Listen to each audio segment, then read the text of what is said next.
Organismos eucarióticos multicelulares heterotróficos e com revestimento de quitina. Letra A. Quais organismos podem ser incluídos nessa descrição? Para responder essa questão, é necessário fazer algumas definições dos termos presentes no enunciado. Os organismos podem ser eucarióticos ou procarióticos. Os seres procarióticos são aqueles que apresentam células procarióticas. Os seres eucarióticos são aqueles que apresentam células eucarióticas. As células procarióticas são aquelas que não possuem núcleo verdadeiro e o material genético está disperso no citoplasma. Está presente apenas nos seres do reino Monera. As células eucarióticas são aquelas que possuem núcleo verdadeiro, delimitado por uma membrana chamada carioteca, envolvendo o material genético.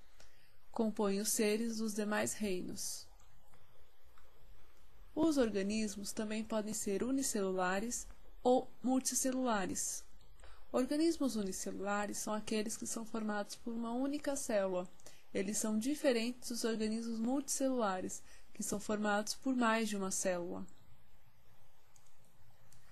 Além disso, os organismos podem ser autótrofos ou heterótrofos.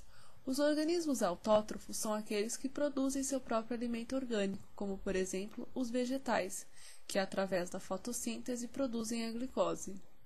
Já os organismos heterótrofos são aqueles incapazes de produzir seu próprio alimento orgânico. Desse modo, eles têm que se alimentar de outro ser vivo ou da matéria por ele produzida.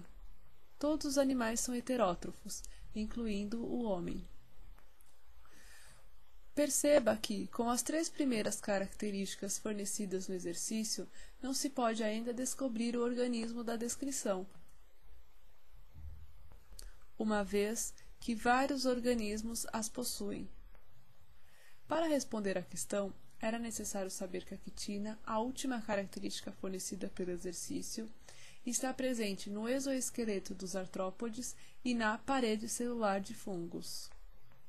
Portanto, esses dois grupos podem ser incluídos na descrição e respondem adequadamente à questão. Letra B. A quitina e a celulose têm estruturas químicas semelhantes. Que funções essas substâncias têm em comum nos organismos em que estão presentes? Quimicamente, tanto a quitina como a celulose são carboidratos, mais especificamente polissacarídeos.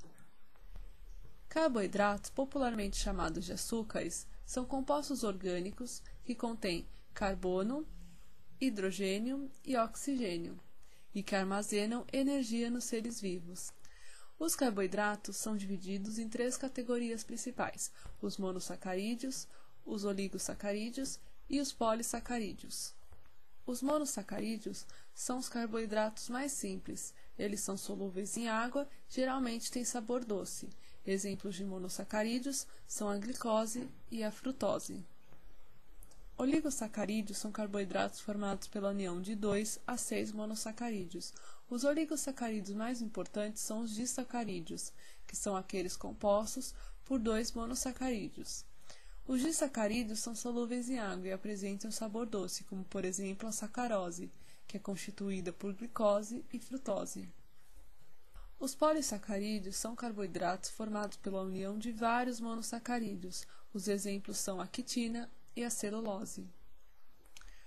Como já foi anteriormente mencionado, a quitina está presente no exoesqueleto de quitina nos artrópodes e na parede celular de fungos. A celulose constitui o principal componente que forma a parede celular de todos os vegetais. Nos vegetais, a parede celular é rígida e dá sustentação e forma a célula. Desta forma, tanto a quitina como a celulose apresentam a função de sustentação e proteção contra agentes externos. E a questão está encerrada.